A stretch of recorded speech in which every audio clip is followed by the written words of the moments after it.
Nicolas Sarkozy, mis en examen dans l'affaire Bettencourt, a publié hier un message sur Facebook dénonçant une décision injuste. Ses proches ont même attaqué ouvertement la décision du juge Gentil. Estimez-vous qu'il y a eu là un dérapage, notamment vis-à-vis de l'indépendance de la justice? Alors, deux choses. Quand il y a une décision de justice qui vous met en cause, vous avez le droit de la critiquer, de dire votre innocence, ou de plaider pour votre innocence. Et vous avez surtout le droit de faire des recours. Chaque fois qu'il y a une décision de justice, vous pouvez demander qu'elle soit changée, réformée, voire annulée, devant un autre juge. C'est ce qu'on appelle l'appel. C'est ce que Nicolas Sarkozy a fait. C'est absolument normal.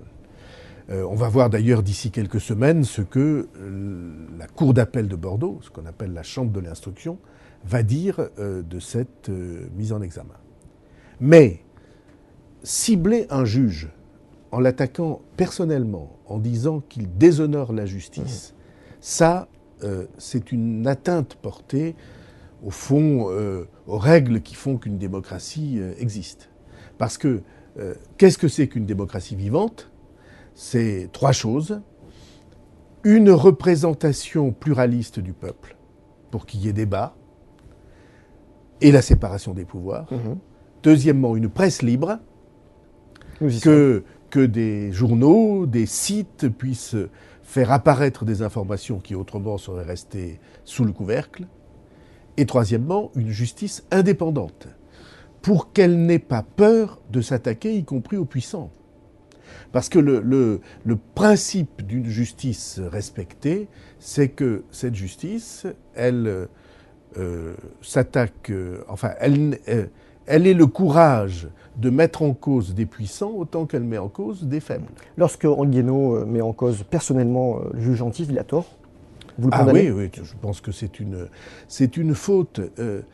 Quand on attaque personnellement des juges, il n'est pas le seul, Guénaud, à l'avoir fait, il y en a d'autres, en disant qu'il était partial sous prétexte qu'il aurait signé un appel pour que, en France, on lutte contre la corruption plus efficacement. Franchement, je préfère des juges qui veulent lutter contre la corruption que des juges qui s'accommodent de la corruption.